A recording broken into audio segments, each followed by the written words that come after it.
Let's go to the next one. Let's go with Crystal Rose. Says, hey Abe, I appreciate you helping the 3D community and guiding us in the right direction. It's awesome.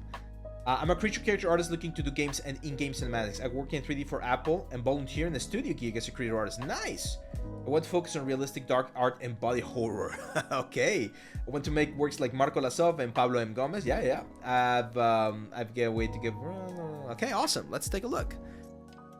This is really good, Crystal. I like it. Nice one. I'm gonna give you here an advice. This is something that I've seen recently with vases.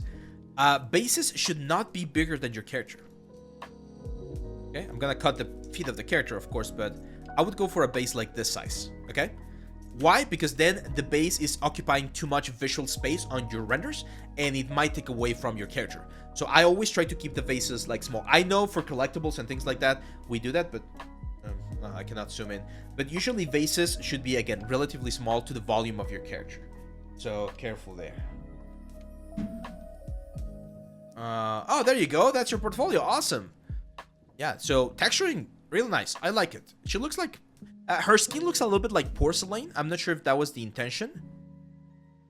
A little bit on the dense side of things, and not bad.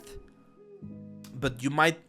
people might ask you to optimize a little bit more depending on the game. Like, it's workable, but love the base. Amazing base.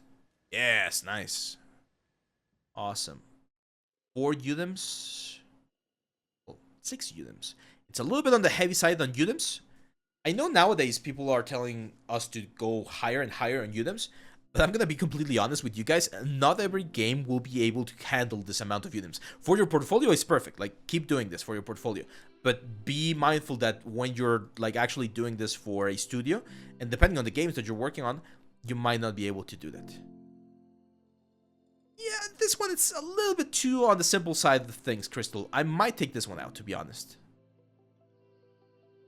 Okay, female figure study. Not bad. And this demon creature. Yeah, it's looking good. It's a work in progress, right? Yeah, there we go. He looks a little bit heavy, like top heavy. This is a little bit of a design thing.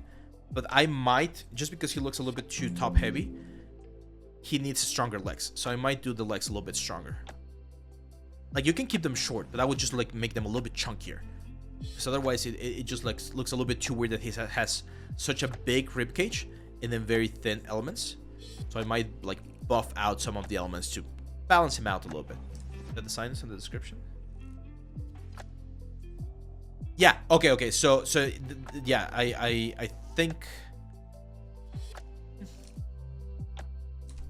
Yeah, I think you're going a little bit too thin on the arms and the legs. I would just like make them a little bit bigger to balance them out. Might be a little bit weird to see here on the 2D concept art because it has a little different perspective, but I might just because he does look a little bit too chunky on the chest. Yeah, exactly. It's just silhouette. It's just silhouette adjustment. But this is good stuff, man. Like, this is really good, Crystal. Like, I really like the result that you were able to do with this like zombie right here. This will like it looks very nice. Make sure that this demon gets to the exact same level. Now, I was going to give you another advice for this one right here.